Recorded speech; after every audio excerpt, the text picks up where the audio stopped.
फैसल साहब बताइएगा कि क्या वजह है कि आपकी मुलाकात नहीं हो रही तहरीक-ए-इंसाफ के बानी चेयरमैन से और कोई ख़ास वजह है या ऐसे ही जब मुलाकातों का दिन होता है या आप तो वकील हैं, उनके तो आप तो मिल सकते हैं उन्हें? शुक्रिया मदऊ करने का।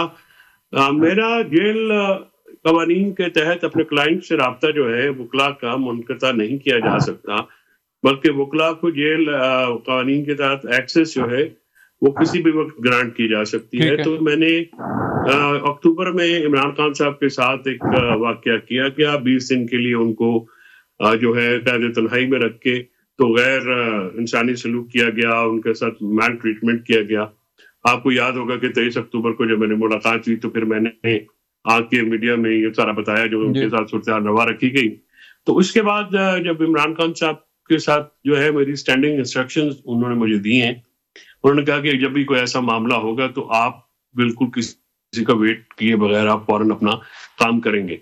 तो इसी सिलसिले में जब मुझे परसों पता चला कि केस की, क्योंकि जब डीएच हमला केस है उसको 26 जनवरी तक मुलतवी किया गया और खिलाफ मामूल मुलतवी किया गया, क्योंकि उसकी 2 तारीखें हफ्ते में होती हैं और 1 तारीख होती है तोशाखाना 2 जिसको कहते हैं आप, उस केस की जो एफआईए कर रहे हैं जी। तो ये 3 तारीखें हमारी हर वीक में होती हैं। तो ये जब लंबा गया तो फिर मुझे थोड़ा ये परेशानी हुई कि क्या इमरान खान साहब को दोबारा कोई मैल ट्रीटमेंट या वो तो नहीं किया गया।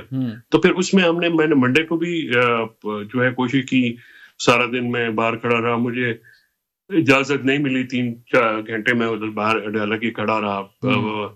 उसके बाद कल जो है भी हमें वकीला फैमिली की मुलाकात होगी, चले वो अल्लाह का शुक्र है पता लग गया कि उनकी हालत से तबीयत कैसी है। और लेकिन वकीला की जो है उसमें सलमान राजा भी थे, अली जफर भी थे, मैं खुद भी था, बाकी भी हमारे दोस्त नईम भी था, मुबशर और खालिद भी थे। तो हमको नहीं मुलाकात करने दी, कहा गया पहले अंदर बुला लिया गया, अंदर बुला के बैठा के कहा गया जी कि आपका वक्त खत्म हो, वो तो वक्त ही खत्म हो गया। तो वल्लाह आलम उनको इत्तला दी नहीं दी नहीं होता। तो फिर उसके बाद बुशरा बीबी से जो है मुलाकातें वो भी वो भी अडयाला जेल में मुक़य्यद हैं। तो कानून के मुताबिक और इनके जो एसओपी हमारे साथ एग्रीड हैं उसमें मंगल वाले दिन फैमिली और लॉयर्स की मीटिंग होती है, थर्सडे वाले दिन जो दोस्त हैं या पॉलिटिकल पार्टी के जो लोग हैं वो जाके मिलते हैं। लेकिन अब बुशरा बीबी से मुलाकातें जो है वो भी मुनक़ता की गई, जिसके ऊपर फिर मैंने आज कंटेम्प्ट की एप्लीकेशन दी थी, नोटिस हुआ और वो ज़ाती हैसियत में सुप्रीटेंडेंट साहब को 27 तारीख के लिए तलब कर लिया गया। ठीक है जोश साहब, मैं रज़ा हारून साहब आपकी तरफ आता हूँ सर के मामला जो है वो पहले मुज़ाकरात तहरीक-ए-इंसाफ के हुकूमत के साथ, फिर मामला आया खतूत पे, पहला खत, दूसरा खत, तीसरा खत, और बात अब जो है वो कोई शायद उस तरह को फायदा नहीं हो रहा तहरीक-ए-इंसाफ को। ऑल्दो खत लिखे जा रहे हैं, फैसल चोई साहब ने अनाउंस किया था खत लिखा गया, तो इन खतूत से सर कोई मामला हल हो पाएगा? क्योंकि सियासत, आप भी सियासत करते हैं, सियासी जमात में हैं, और सियासत तो टेबल टॉक होती है सर। जी टेबल टॉक हुई, जायजा ही हमने देखा, और उस टेबल टॉक का नतीजा नहीं निकला, क्योंकि एक फरीक जो है उसने मीटिंग का वॉकआउट किया, बाइकआउट किया और नहीं गए। तो मुज़ाकरात जो है वहाँ उन्होंने एक तरफा तौर पे इसको खत्म किया। तो वो तो जाहिर है कि वो प्रोसेस कल भी खुला हुआ है, आज भी खुला है। मुज़ाकरात के दरवाजे हर वक्त खुले रहने चाहिए हर जानिब से, सियासत का ये हुस्न है। दूसरी बात है कि खत लिख रहे हैं, नहीं मैं नहीं समझता खत से कोई फर्क पड़ेगा। वो एक और खत लिख दें, 10 खत और लिख दें, बेसिकली जो उस खत का कंटेंट है वो तो रोज अखबार में पढ़ लेते हैं, मुख्तलिफ कॉलम्स में आ जाता है, उसमें नई बात क्या है। एक हालात हाजरा का तज्जिया करके किसी को भेजना, उस खत से क्या असर होगा? कोई असर नहीं होगा। वो 4 खत और लिख लें, उनकी मर्जी है, लेकिन खतूत से कोई फर्क नहीं पड़ता। लेकिन रज़ा भाई सियासी स्ट्रेटेजी बनानी पड़ेगी, सियासी मास को इस्तेमाल करना होगा। जमहूरी प्लेटफॉर्म्स हैं, पार्लियामेंट का प्लेटफॉर्म है, सियासी मुज़ाकरात का प्लेटफॉर्म है, यहाँ बातचीत होगी तो शायद खातिर खा नतीजा बरामद। चोई साहब, मैं आपकी तरफ आता हूँ। फैसल साहब बताइएगा सर, एक तो जो आपने खत अनाउंस किया पहला, फिर बाद में खत लिखा गया, फिर तीसरा खत, और खत से बात आगे नहीं बढ़ रही। फैसल चोई साहब, आप खुद सियासतदान हैं, वकील हैं, क्या हाल है बात मुज़ाकरात और मुज़ाकरात? कोई दोबारा कोई ऑप्शन है कि मुज़ाकरात हों, मिल बैठ के मामला हल करें?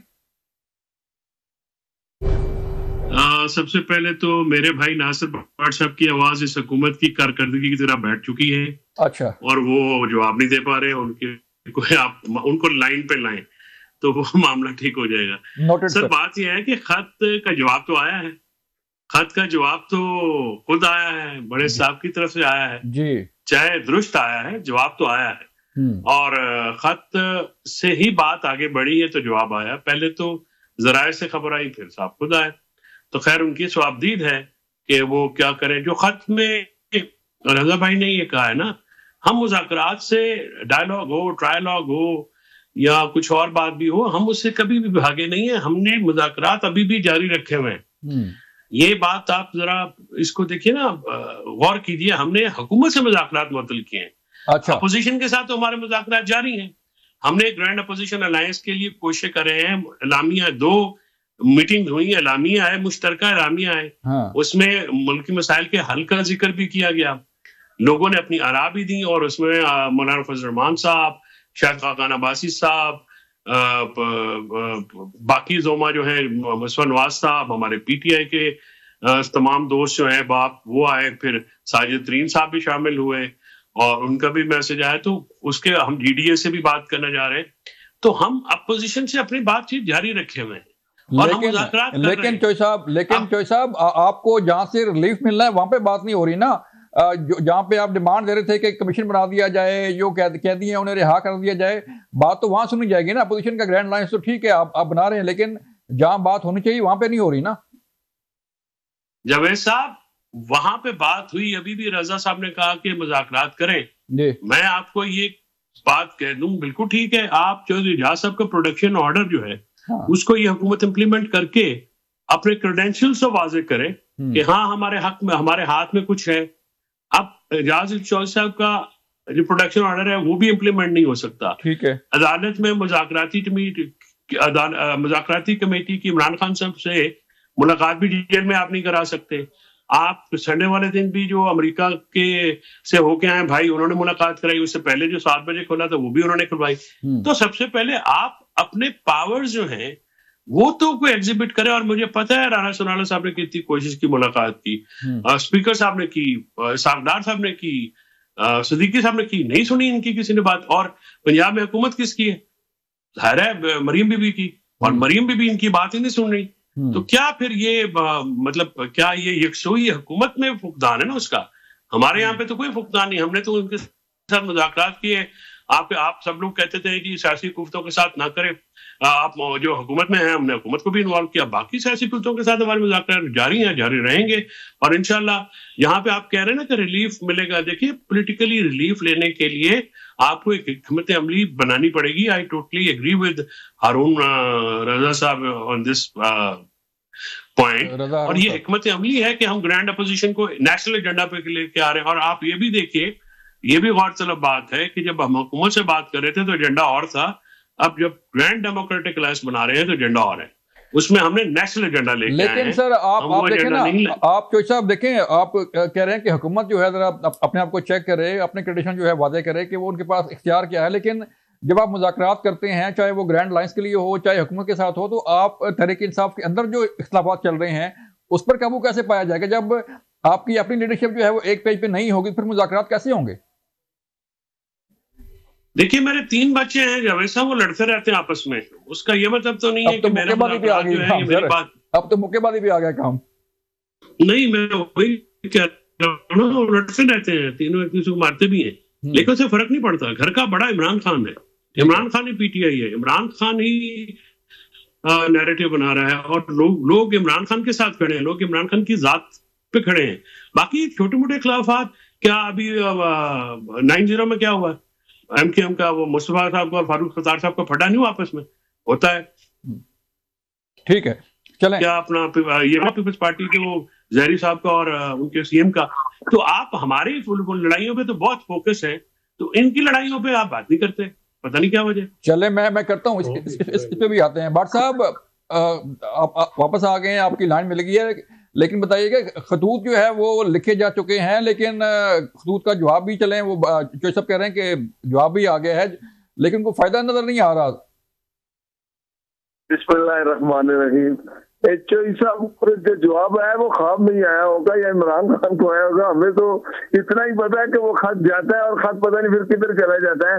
ये वही है वो कि हमने सनम को खत लिखा आगे, ये खत असल में NRO है जो नहीं मिलने वाला।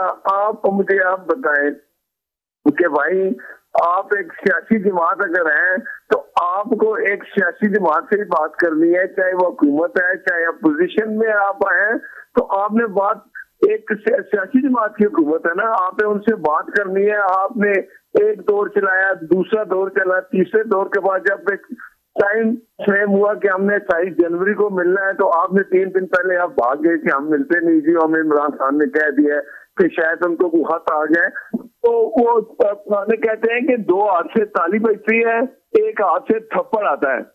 तो आप देखें जब 2 हाथ बजेंगे तो ताली होगी, तो 1 हाथ तो चल रहा है तो दूसरा हाथ आगे नहीं चल रहा। तो इसलिए इनको ये समझ रहे हैं कि हम इस तरह की लेटर लिख के और बताना है कि भाई हम बड़ा अच्छा काम कर रहे हैं। भाई आपने आदमी चीज को खत लिखना है तो एक और काम करें, आप अपोजिशन लीडर जो आपका है उसको आप इमरान खान खत दे दे, वो प्राइम मिनिस्टर साहब को खत दे देगा, खत टीवी पे पढ़ा जाएगा कि इमरान खान ने क्या लिखा है, चाहे अच्छा लिखा है बुरा लिखा है, लेकिन खत देना है। तो अपोजिशन लीडर बनकर हुकूमत के जो प्राइम मिनिस्टर हैं, जो भी मियां शहबाज शरीफ साहब, उनके हाथ में दे दे खत जाके मिस्टर गोल साहब, तो सारी चीज खत्म हो जाती है। इन्होंने एंड ऑफ द डे करने मुज़ाकरात हुकूमत से ही है। अगर किसी और जगह मुज़ाकरात इनके चल रहे हैं तो उनका नाम बता दें, कौन इनसे मुज़ाकरात कर रहे हैं, किनसे ये बात तो कर आप रहे ले हैं। आए ना सर, भट्ट साहब आप उन्हें ले आए ना, मना लाए ना। जैसे अपोजिशन वॉकआउट करती है तो हुकूमत जाती है उन्हें मनाने के लिए, आप तहरीक इंसाफ को मना लें, बिठा लें वापस। नहीं, हम अगर ये आना चाहते हैं तो देखिए, वो स्पीकर साहब ने यहाँ सादक साहब ने कहा था हम इंतजार कर रहे हैं, आप आ जाएं, अभी भी आप देख लें, फैसला कर लें। तो मेरा ख्याल है अगर ये इस पे सोच विचार कर लें तो अगर बात करना चाहते हैं तो बात हुकूमत इनसे जरूर करेगी, लेकिन ये अपना रवैया ठीक करते, ये मौलाना साहब को ही मना ले, ये महमूद खान अजगई साहब को मना ले। ये देखिए ना, एक दौर इनका हुआ ना बात, उसके बाद बीच में गैप आ गया। नहीं आएगा इमरान खान एक ऐसा वाइड कहते हैं जी कि वो अपने आप को कहता है सिर्फ मैं, तो वो किसी को साथ लेके नहीं चलेगा, वो सोलो फ्लाइट लेने वाला बंदा है। वो जब वज़ीर-ए-आज़म भी मुसल्लत हुआ तो उसने किसी को अपोजिशन से कभी बात करना गवारा नहीं किया। कभी कोई सिक्योरिटी पे भी मीटिंग हुई तो इमरान उसमें भी नहीं आया। आप चेक कर ले, हिस्ट्री के प्राइम मिनिस्टर होने के नाते इसको आना चाहिए, कभी नहीं, वहां भी नहीं आता था। और ये कई दफा कहता था मैं बस वो आदमी चीज को कहता हूँ जो मेरे साथ जमाते हैं वो इकट्ठी कर ले तो मैं बात कर लूंगा। इमरान खान का रवैया ऐसे ही है, ऐसा रहेगा। बात उसको टेबल पे ही करनी पड़ेगी। इसके लिए अपना लोग आ रहे हैं। देखे ना KPK में जलसा किया, उधर तो पुलिस नहीं थी ना, किसी ने नहीं रोका ना, लोग वहां भी नहीं आए। पंजाब से कोई नहीं आया, बलूचिस्तान से कोई नहीं आया, सिंध से कोई नहीं आया। तो अब बात यह है, ये आपस में एक दूसरे को मारपीट कर रहे हैं। फैसल चौधरी साहब को पता है कि फैसल चौधरी साहब ने बड़ा जेल में खड़े होकर आवाजें दी, किसने मुझे रोका है। तो फिर क्या हुआ, इमरान खान ने कहा आपने बहुत अच्छा काम किया, शामिल हो।